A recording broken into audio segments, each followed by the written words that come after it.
성경 말씀은 마가복음 10장 32절에서 45절, 마태복음 20장 17절에서 28절, 누가복음 18장 31절에서 34절입니다. 세 번째 순환과 부활 예고 및 섬김의 교훈입니다. 마가복음 10장 32절, 예루살렘으로 올라가는 길에 예수께서 그들 앞에 서서 가시는데 그들이 놀라고 따르는 자들은 두려워하더라. 이에 다시 12제자를 데리시고 자기가 당할 일을 말씀하여 이르시되, 보라, 우리가 예루살렘에 올라가노니 인자가 대제사장들과 서기관들에게 넘겨지매 그들이 죽이기로 결의하고 이방인들에게 넘겨주겠고, 그들은 능욕하며 침뱉으며 채찍질하고 죽일 것이나 그는 3일 만에 살아나리라 하시니라. 세베대의 아들 야고보와 요한이 주께 나와 여짜오되, 선생님이여, 무엇이든지 우리가 구하는 바를 우리에게 하여 주시길 원하옵나이다. 이르시되, 너희에게 무엇을 하여 주길 원하느냐? 여짜오되, 주의 영광 중에서 우리를 하나는 주의 우편에 하나는 좌편에 앉게 하여 주옵소서. 예수께서 이르시되, 너희는 너희가 구하는 것을 알지 못하는도다. 내가 마시는 잔을 너희가 마실 수 있으며 내가 받는 세례를 너희가 받을 수 있느냐? 그들이 말하되 할 수 있나이다. 예수께서 이르시되, 너희는 내가 마시는 잔을 마시며 내가 받는 세례를 받으려니와 내 좌우편에 앉는 것은 내가 줄 것이 아니라 누구를 위하여 준비되었든지 그들이 얻을 것이니라. 열제자가 듣고 야고보와 요한에 대하여 화를 내거늘 예수께서 불러다가 이르시되, 이방인의 집권자들이 그들을 임의로 주관하고 그 고관들이 그들에게 권세를 부리는 줄 너희가 알거니와 너희 중에는 그렇지 않을지니 너희 중에 누구든지 크고자 하는 자는 너희를 섬기는 자가 되고 너희 중에 누구든지 으뜸이 되고자 하는 자는 모든 사람의 종이 되어야 하리라. 인자가 온 것은 섬김을 받으려 함이 아니라 도리어 섬기려 하고 자기 목숨을 많은 사람의 대속물로 주려 함이니라. 오늘 본문 말씀은 예수님께서 12제자들에게 세 번째로 자신이 십자가에서 죽으시고 3일 만에 부활하실 것을 예고하신 사건과 세베대의 두 아들 야고보와 요한 형제가 중요한 직책을 청탁하였고, 이와 관련하여 예수님께서 주신 겸손과 섬김의 교훈으로 구성되어 있습니다. 이 기사는 마가복음 10장 32절에서 45절, 마태복음 20장 17절에서 28절, 누가복음 18장 31절에서 34절에 각각 기록되어 있습니다. 마가복음, 마태복음, 누가복음의 각 저자인 마가, 마태, 누가는 자신들의 관점에 따라 강조점을 약간 달리 두고 기록하였습니다. 예수님은 제자들과 함께 여리고 지방 근처에서 예루살렘으로 올라가시는 길에 따로 12제자를 불러 모아서 자신이 앞으로 당할 십자가의 순환 과정과 부활을 세 번째로 상세하게 알려주셨습니다.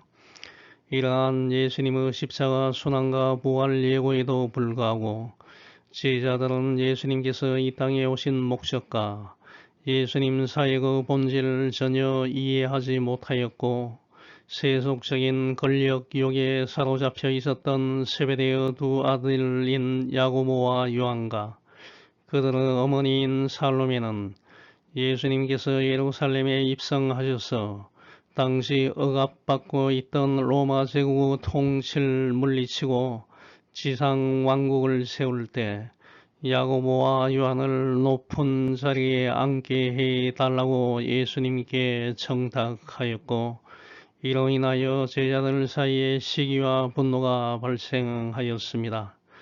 이런 제자들을 향하여 예수님은 자신이 이 세상에 온 목적과 섬김의 자세에 대하여 교훈하셨습니다.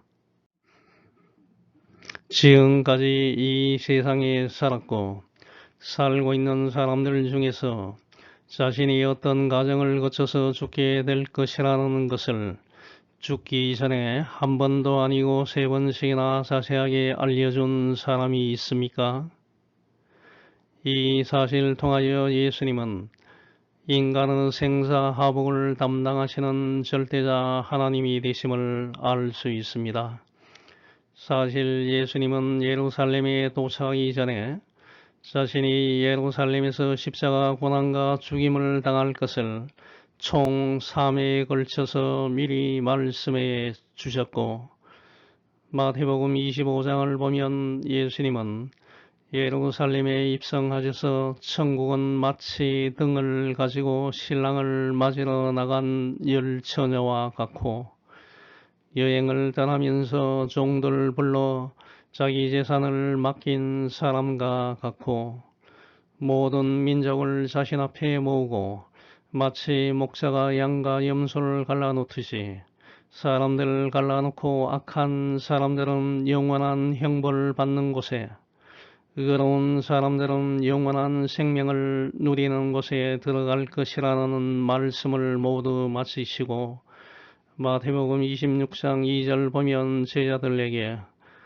이틀만 지나면 6월절이다. 나는 사람들의 손에 넘어가 십자가에 못 박힐 것이다 라고 한 번 더 말씀하셨습니다. 예수님께서 처음으로 자신이 십자가 순환을 받고 죽임을 당하고 제3일에 살아난다는 것을 말씀하신 내용은 마가복음 8장 31절, 마태복음 16장 21절, 누가복음 9장 22절에 각각 나옵니다. 예수님 일행이 빌립보 가이사랴 지방에 도착하였을 때 예수님은 제자들에게 자기가 예루살렘에 올라가 장로들과 대제사장들과 서기관들에게 많은 고난을 받고 죽임을 당했다가 3일 만에 다시 살아나야 할 것을 비로소 밝히기 시작하셨습니다. 두 번째 순환과 부활 예고는 마가복음 9장 31절, 마태복음 17장 22, 23절, 누가복음 9장 44절에 나옵니다. 예수님께서 베드로와 야고보와 그의 형제 요한만을 데리고 높은 산으로 올라가셨고, 거기에서 예수님은 모습이 변하여 얼굴이 해같이 빛나고 옷은 눈부시게 휘어졌고, 갑자기 모세와 엘리야가 나타나 예수님과 이야기하는 광경을 연출한 사건, 일명 변화산 사건 이후에 제자들이 갈릴리에 모여 있을 때 예수님은 제자들에게 내가 사람들은 손에 넘어가 죽임을 당하고 3일 만에 다시 살아날 것이다 라고 말씀하셨고, 제자들은 이 말씀을 깨닫지 못하고 묻기도 두려워하였고 큰 슬픔에 잠겼습니다. 세 번째 십자가 순환과 부활에 대해 예고하신 말씀은 오늘 본문 말씀인 마가복음 10장 33, 34절, 마태복음 20장 18, 19절, 누가복음 18장 32, 33절에 나옵니다. 세 번째 십자가 순환과 부활 예고는 예루살렘으로 올라가시는 길에 12 제자들을 따로 불러 모아두고서 매우 자세하게 말씀하셨습니다. 마태복음 20장 18, 19절 보면 지금 우리는 예루살렘으로 올라가고 있다. 거기서 나는 대제사장들과 율법학자들의 손에 넘어갈 것이다.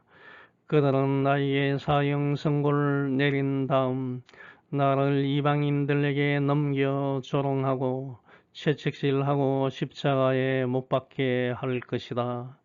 그러나 나는 제3일에 살아날 것이다 라고 말하고 있습니다. 첫 번째와 두 번째 순환 예고와 비교할 때 세 번째 순환 예고는 매우 구체적입니다. 첫 번째와 두 번째 순환 예고에서는 많은 고난을 받고 죽임을 당한다. 사람들의 손에 넘어가 죽임을 당한다라고 간단하게 예고하셨지만 세 번째 순환 예고에서는 자세히 대제사장들과 율법학자들의 손에 넘어가고 그들이 나에게 사형 선고를 하고 나를 이방인에게 넘겨 조롱하고 채찍질하고 십자가에 못 박게 할 것이다 라고 말씀하셨고 덧붙여서 3일 만에 다시 살아나신다는 부활을 예고하셨습니다.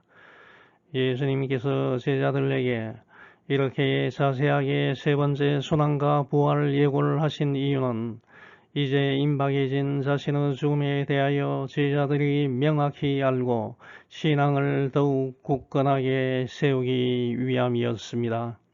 특히 누가복음을 기록한 누가는 누가복음 18장 31절에서 예수님의 고난과 죽으심은 구약시대에 활동했던 선지자들이 기록한 모든 것을 성취하기 위한 것이라고 강조했습니다.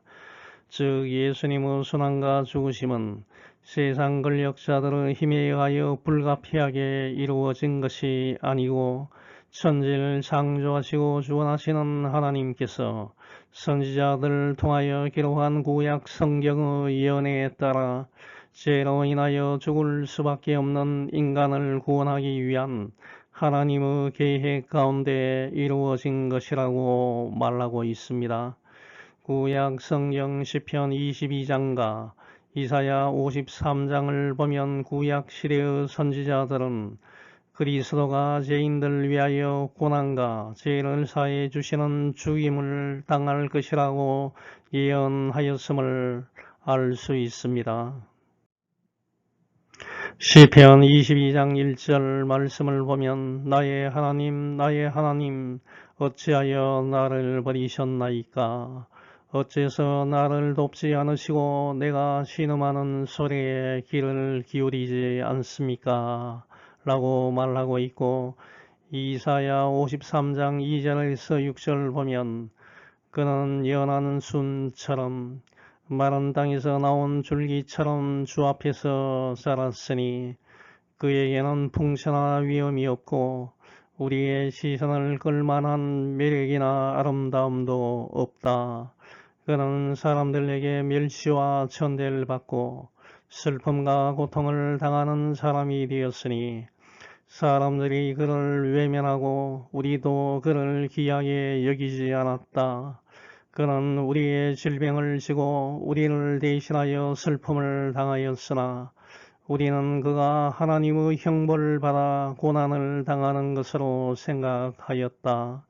그가 우리의 죄 때문에 찔림을 당하고 상처를 입었으니 그가 징계를 받음으로 우리가 평화를 누리게 되었고 그가 채찍에 맞음으로 우리가 고침을 받았다.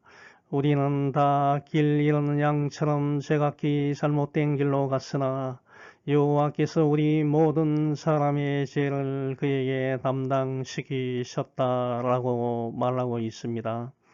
구약 선지자들이 예수 그리스도가 탄생하기 약 800년 전에 예언한 대로 예수님은 하나님께서 미리 예정하신 신비로운 방법으로 이 땅에 오셨고 죄로 인하여 멸망당할 수밖에 없는 인간을 구원해 주신 것입니다.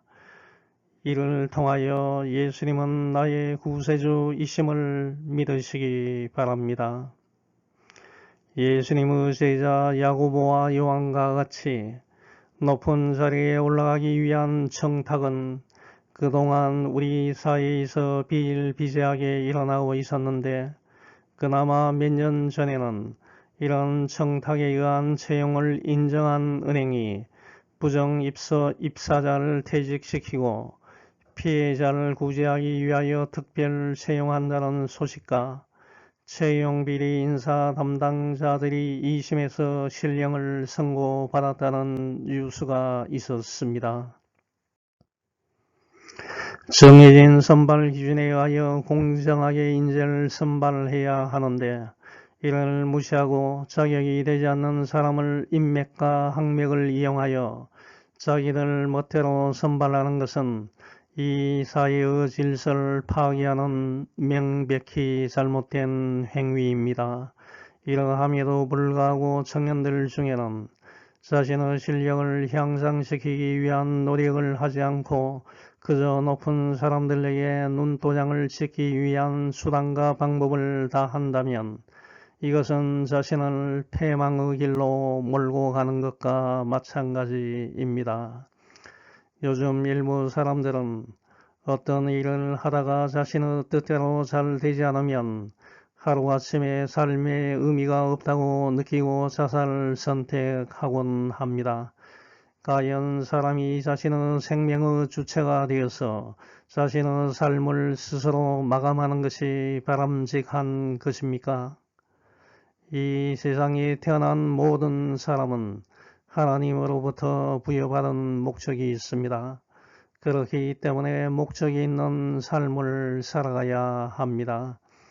하나님은 우주를 만드시기 전부터 여러분을 마음에 품으시고 당신의 목적을 위해 여러분을 계획하셨기 때문에 지금 이 순간 여러분이 살아있는 이유가 무엇이며 여러분을 향한 하나님의 뜻이 무엇인지를 생각하며 생활해야 합니다. 저와 여러분 안에 내재한 하나님의 성품, 사람과 공유하게 하신 나눔의 기쁨, 자신만이 가지고 있는 은사의 특성을 통하여 하나님께서 부모님을 통하여 여러분을 이 땅에 보내주신 목적, 즉 나는 왜 이 땅에 존재하는가에 대한 답을 찾아야 합니다. 예수님은 하늘나라에서 편하게 계시고 거기에서 이 땅에 사는 인간들에게 지시만 하시면 될 텐데 왜 직접 이 세상에 찾아오셨습니까? 이 세상에 존재하는 종교 중에서 절대자가 직접 인간에게 찾아오신 종교가 있습니까? 전혀 없습니다. 그 반대입니다. 예수님은 마가복음 10장 45절과 마태복음 20장 28절에서 분명하게 말씀하셨습니다. 인자가 온 것은 섬김을 받으려 함이 아니라 도리어 섬기려 하고 자기 목숨을 많은 사람의 대속물로 주려 함이라고 말씀하셨습니다. 예수님께서 이 땅에 오신 목적은 이 땅의 권력자처럼 섬김을 받기 위하여 오신 것이 아닙니다.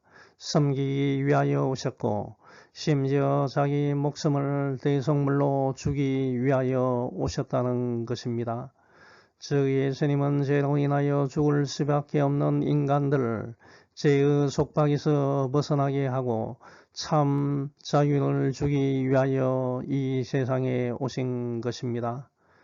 예수님은 인간들의 죄의 속박을 끊기 위해서는 자신의 목숨을 인간을 대신하는 제물로 바쳐야 했기 때문에 십자가 죽으심을 기꺼이 받아들인 것입니다. 이와 같이 오늘 본문 말씀을 통하여 예수님의 겸손과 섬김의 자세를 배우고 실천하길 다짐하는 시간이 되면 좋겠습니다. 첫 번째, 그리스도인은 고난을 피해서는 안 되고 용기 있게 대처해야 합니다. 마가복음 10장 32절 보면 예수님과 제자들과 예수님을 따르는 사람들이 함께 예루살렘으로 가는데 예수님이 제일 앞장서서 가셨고 뒤에서 쫓아가던 제자들과 사람들이 놀라고 두려워했다는 기사가 나옵니다. 이 사람들이 예수님이 앞장서서 거침없이 가는 것을 보고 두려워하고 무서워한 이유가 무엇입니까? 그 당시 예루살렘에 있는 유대 종교 지도자들은 예수님을 매우 경계해야 할 사람으로 보고 감시하고 잡고자 하였으나 예수님은 조금도 주저함 없이 예루살렘으로 올라가시니 예수님과 같이 가는 사람들은 앞으로 벌어질 일을 예상하고 놀라고 무서워했던 것입니다. 이 사람들은 예수님의 죽음만 생각했지 3번에 걸쳐서 예수님이 말씀하신 자신이 십자가에서 죽고 3일 만에 다시 살아난다는 사실을 기억하지 못했기 때문에 무서워한 것입니다. 그리스도인은 두려움을 떨쳐내고 당당히 나서야 합니다. 항상 내 뒤에는 예수님이 함께 하신다는 사실을 기억하고 있어야 합니다. 여호수아 1장 9절 보면 하나님이 여호수아에게 이야기합니다. 강하고 담대하라. 두려워하지 말며 놀라지 말라. 내가 어디로 가든지 내 하나님 여호와가 너와 함께 한다고 말씀하셨습니다. 미국 로스앤젤레스에는 지진이 자주 일어납니다. 제가 미국에서 공부할 때 미국 친구에게 너 겁나지 않니? 이렇게 지진이 자주 일어나는데 걱정되지 않니? 라고 이야기했더니 그 친구가 하는 말이 지진으로 인하여 죽는 사람의 수보다 교통사고로 죽는 사람이 훨씬 많기 때문에 전혀 걱정이 없다는 것이었습니다. 세상을 살아가다 보면 여러분 앞에는 매 순간 새로운 것들이 펼쳐질 것입니다. 만나는 사람도 처음 보는 사람이고 환경도 처음 접하는 곳일 수 있습니다만 절대 겁내고 걱정하고 두려워하지 말기 바랍니다. 항상 예수님이 여러분과 함께 동행하니 강하고 담대함을 가지고 적극적으로 행동하시기 바랍니다. 마가복음 10장 33, 34절과 마태복음 20장 18, 19절 보면 예수님께서 예루살렘으로 올라가실 때 12제자를 따로 데리고 가시면서 도중에 이렇게 말씀하셨습니다. 지금 우리는 예루살렘으로 올라가고 있다. 거기서 나는 대제사장들과 율법학자들의 손에 넘어갈 것이다. 그들은 나에게 사형 선고를 내린 다음 나를 이방인들에게 넘겨줄 것이며 이방인들은 나를 조롱하고 침뱉고 채찍질하고 죽일 것이다. 그러나 나는 3일 만에 다시 살아날 것이다. 여기서 예수님 일행이 예루살렘으로 올라가는 길이 정확하게 어디쯤인지 말하고 있지 않지만 마가복음 10장 1절 보면 예수님 일행이 요단강 동편 즉 베레아 지방에 있었고 마가복음 10장 46절에 예수님 일행이 여리고에 도착했고 여리고를 떠나실 때 소경 바리메오를 고쳐주신 기록이 있기 때문에 아마 여리고에서 예루살렘으로 올라가신 것으로 추정할 수 있습니다. 예루살렘으로 올라가셨다는 표현은 예루살렘이 이스라엘 남쪽에 있는 도시이기 때문에 북쪽에 거주하던 예수님 일행의 입장에서는 예루살렘으로 내려간다는 표현이 적합할 것 같지만 예루살렘으로 올라간다고 쓴 이유는 몇 가지 있습니다. 예루살렘이 이스라엘의 수도이기 때문에 북부 갈릴리 지방에서 예루살렘 수도로 갈 때에는 올라간다는 표현을 통상적으로 사용했습니다. 또 실제로 예루살렘은 해발 약 700m 높은 지대에 건설된 도시였기 때문에 예수님 일행이 머물렀던 여리고에 비하여 고도가 상대적으로 높기 때문에 예루살렘으로 올라간다는 표현을 사용했습니다. 마지막으로 예루살렘에는 성전이 있는 거룩한 곳이기 때문에 거룩한 곳에 갈 때는 올라간다는 표현을 사용합니다. 지금 예수님은 하나님의 임재를 나타내는 상징적 처소인 성전이 있는 거룩한 예루살렘에 올라가셔서 십자가 죽음을 통하여 인간의 죄를 사하기 위한 고난의 길을 가고 있습니다. 가던 도중에 예수님은 사람들이 없는 조용한 곳으로 제자들을 불러 모으고 앞으로 자신에게 곧 닥칠 고난 십자가의 죽음과 부활에 대하여 세 번째로 자세히 설명하셨습니다. 예수님께서 제자들에게 미리 알려준 바와 같이 예수님은 유대 종교 지도자들에 의하여 이방인인 로마인들에게 넘겨져서 온갖 능력, 남을 업신여겨 욕보이고 채찍질을 당하시고 골고다 언덕 위에서 십자가에 못 박혀 죽으셨습니다. 그런데 왜 예수님은 세 차례에 걸쳐서 반복하여 자신의 십자가 순환과 부활을 미리 알려주셨습니까? 이것은 매우 중요한 사실이기 때문입니다. 예수님의 십자가에서 죽으심과 부활은 기독교의 핵심 진리이기 때문입니다. 예수님의 십자가 죽음으로 인하여 인간의 죄를 대속하여 주신 은혜와 사망의 권세를 이기고 부활하신 사건이 있기 때문에 저와 여러분이 예수 그리스도를 나의 구세주로 믿는 것입니다. 예수님은 예루살렘에 올라가면 십자가의 죽음이 기다리고 있다는 사실을 잘 알고 계셨지만 이것을 피하지 않으셨습니다. 일부 사람들은 이렇게 질문을 합니다. 예수님은 예루살렘에 올라가면 십자가 죽음을 당한다는 사실을 알고 계셨는데 왜 아무런 대비책을 강구하지 않으셨습니까? 왜 십자가의 고난을 힘없이 당하셨습니까? 도망갈 수 없었습니까? 라는 질문을 합니다만 예수님은 자신이 십자가를 지는 것이 하나님 아버지의 뜻이심을 아셨기 때문에 두려워서 도망가거나 혹은 비굴하게 타협하지 않으시고 묵묵히 골고다 언덕에서 십자가 죽음을 당하신 것입니다. 그러므로 예수님을 나의 구세주로 믿는 사람들은 사람들이 나를 공격한다고 무조건 피하는 것이 세상의 방법이 아닙니다. 가끔은 용기와 결단이 요구될 때가 있습니다. 예수님과 함께 영광 받길 소망한다면 고난을 피하려 해서는 안 됩니다. 그리스도인이라고 고난과 핍박, 어려움이 없는 것이 절대 아닙니다. 이러한 어려움이 찾아올 때 무조건 피하지 말고 용기 있게 대처해야 합니다. 로마서 8장 17, 18절 보면 우리가 하나님의 자녀라면 하나님의 상속자로서 그리스도와 공동 상속인이 되는 것입니다. 그러므로 우리가 그리스도와 함께 영광을 받으려면 그분과 함께 고난도 받아야 합니다.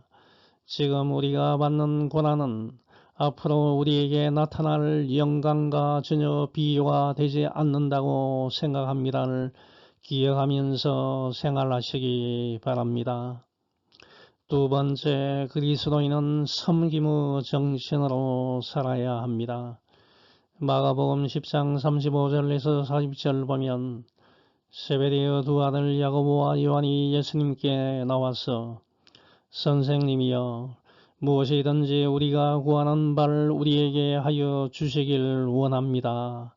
라고 말하면서 예수님께 한 사람은 예수님의 우편에 한 사람은 예수님의 좌편에 앉게 해달라고 청탁하였으나 마태복음 20장 20절에서 24절을 보면 야고보와 요한의 어머니인 살로메가 예수님께 나와 절하며 청탁한 내용이 나옵니다. 예수님께서 예루살렘에 입성하시어 지성 왕국을 세우시면 자신의 두 아들을 예수님 좌편과 우편에 각각 앉게 해달라고 요청한 것입니다. 예수님께 청탁한 주체가 마가복음과 마태복음의 기록에 차이가 있어서 서로 표면적으로 모순되는 것 같이 보이나 야고보와 요한의 강한 열망을 가진 그들의 어머니 살로메가 대신하여 예수님께 나아가서 청탁하였다는 사실을 생각하면 서로 모순이 되지 않음을 알 수 있습니다.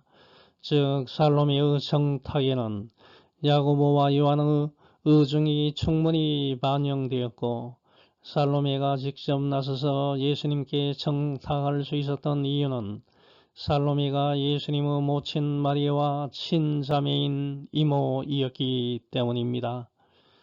요한복음 19장 25절 보면 예수님의 십자가 곁에는 예수님의 어머니와 이모, 글로바의 아내 마리아 그리고 막달라 마리아가 서 있었다라고 기록하고 있습니다.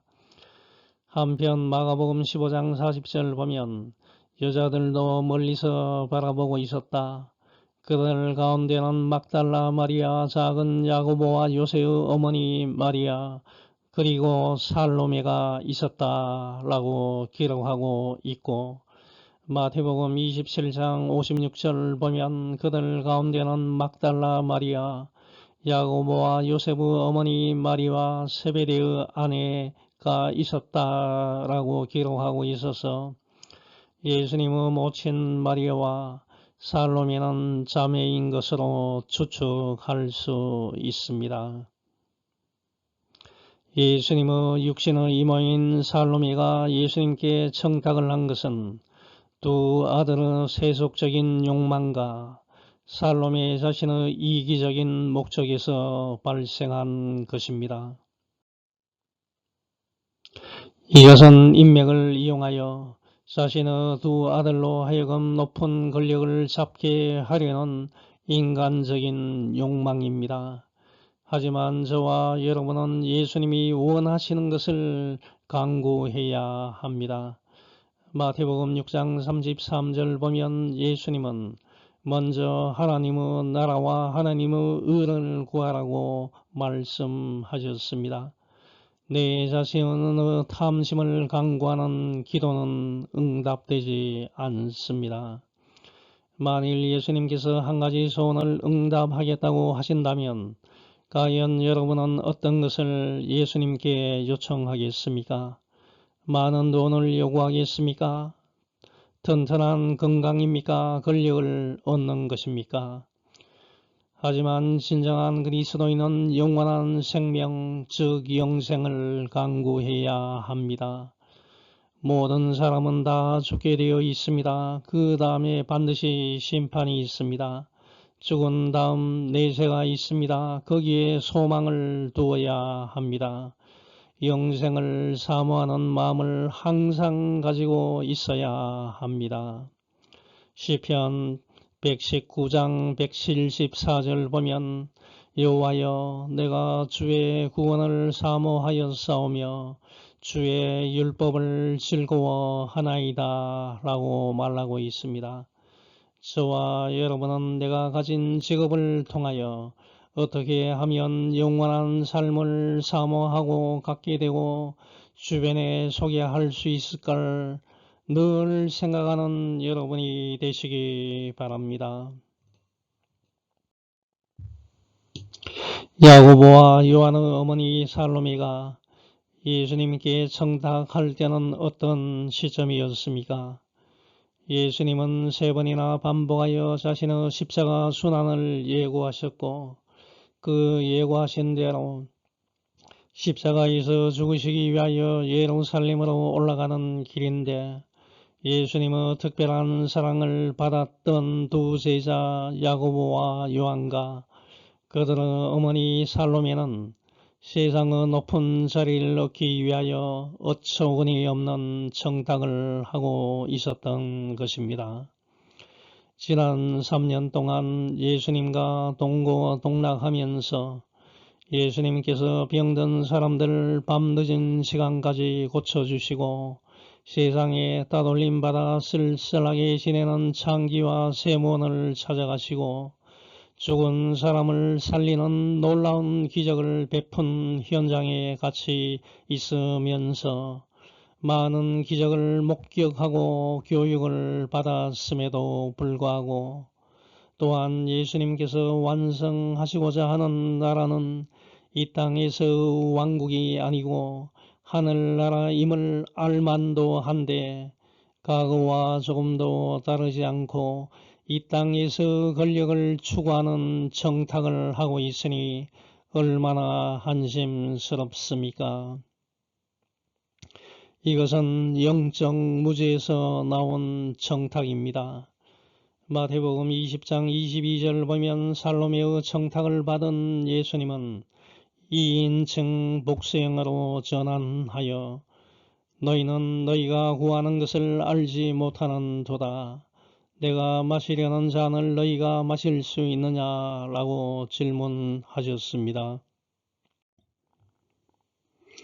예수님은 살로메로 하여금 청탁을 하게 한 그 배우 주체가 두 아들 야고보와 요한임을 알고서 2인칭 복수형으로 질문하신 것입니다.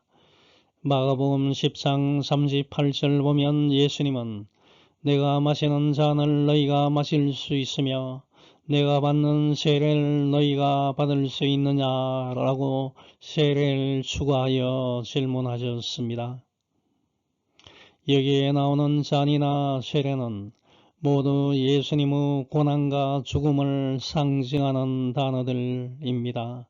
즉 예수님은 자신이 받으실 고난을 너희들도 받을 수 있느냐라고 질문하신 것입니다.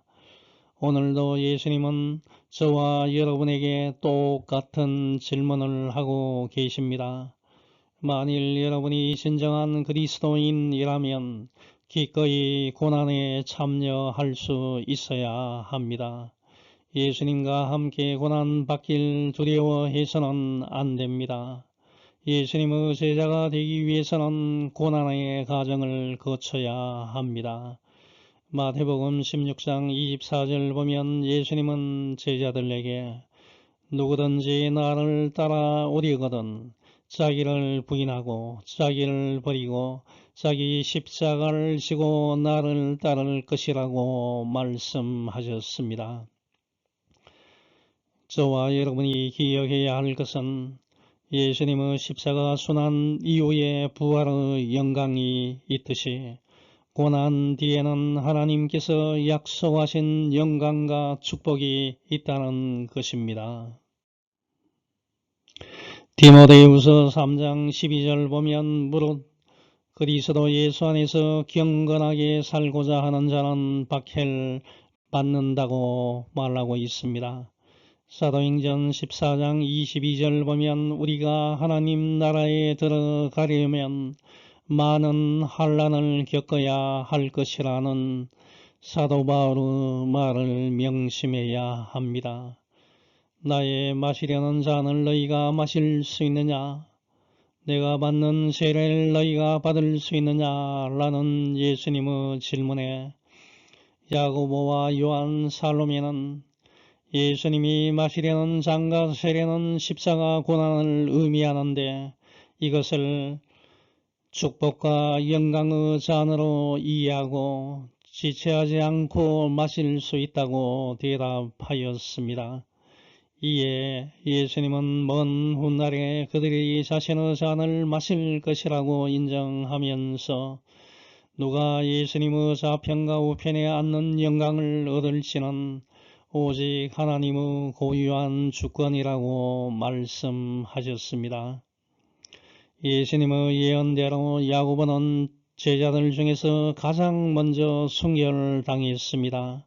요한도 말년에 밤모섬에 유배되는 고난을 당하였습니다. 마가복음 10장 40절과 마태복음 20장 20절 보면 야고보와 요한이 예수님께 청탁했다는 말을 듣고 나머지 10 제자는 두 사람에게 화를 내고 분을 품었습니다.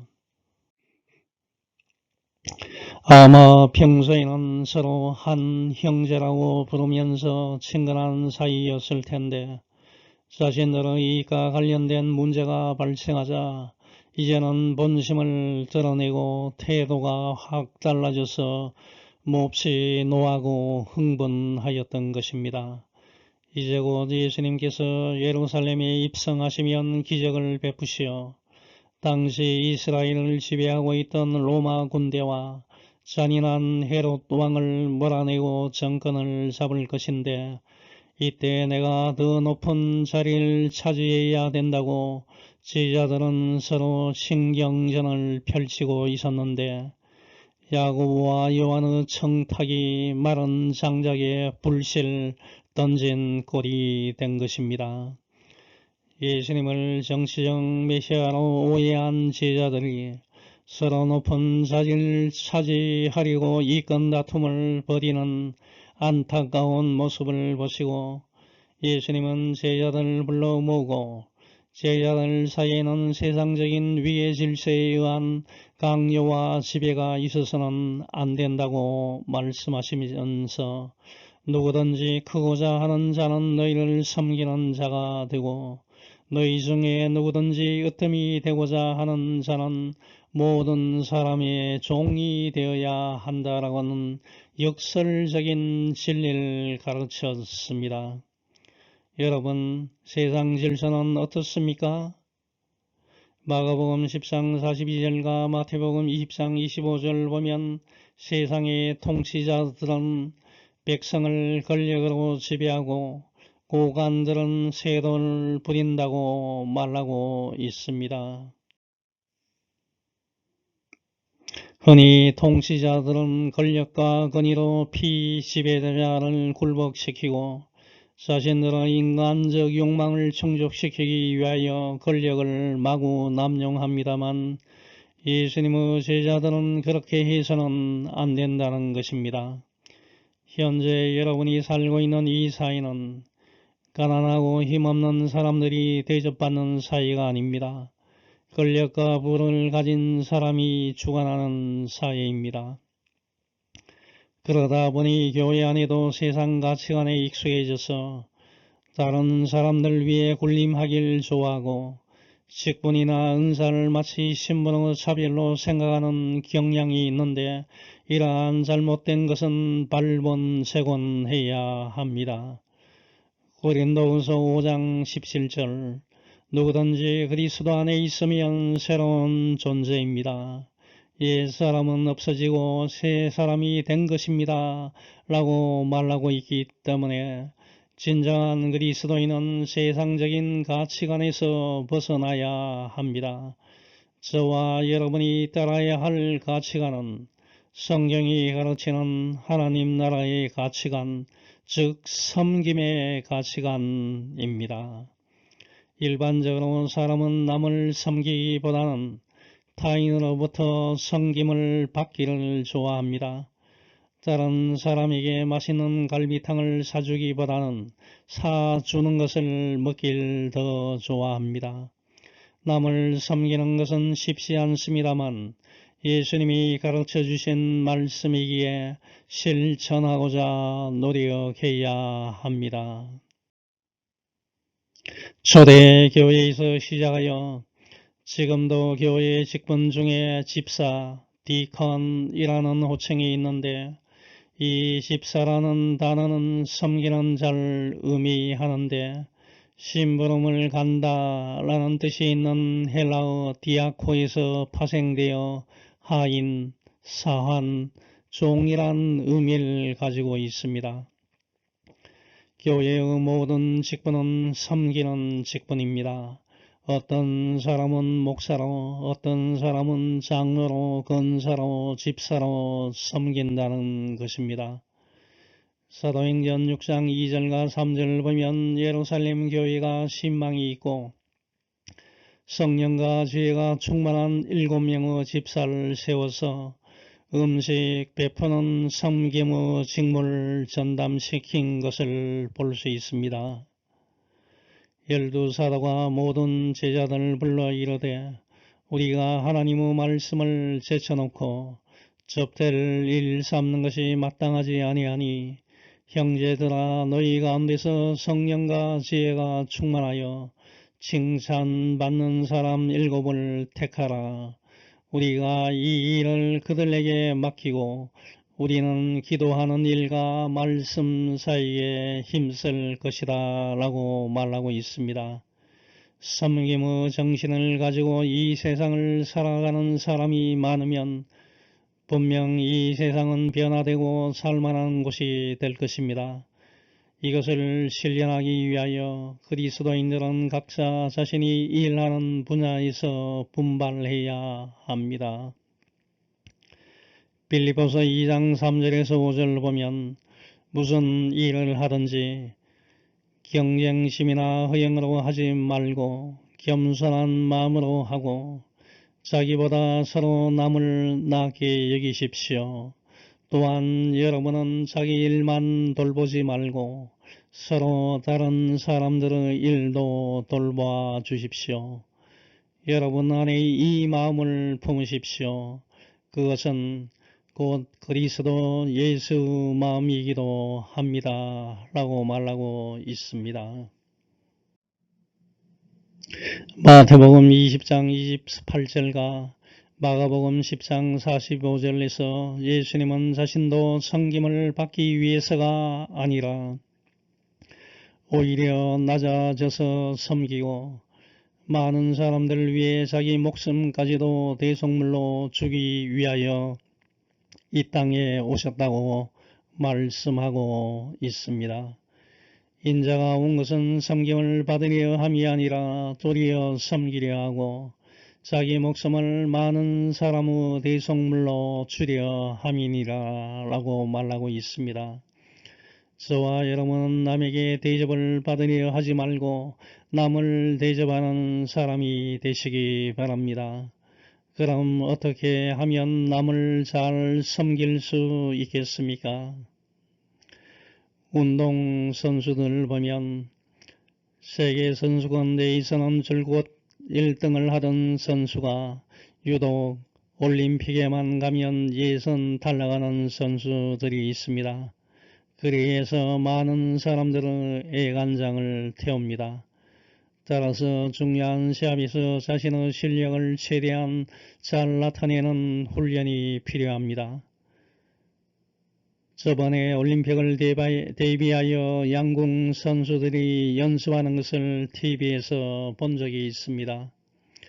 올림픽이 중국 베이징에서 열리기 때문에 중국 관중의 뜨거운 함성 때문에 선수들이 동요하여 자신의 페이스를 잃을까봐 이를 극복하는 훈련으로 현장의 분위기와 유사하게 함성을 만든 곳에서 활을 쏘는 연습을 하는 것을 보았습니다.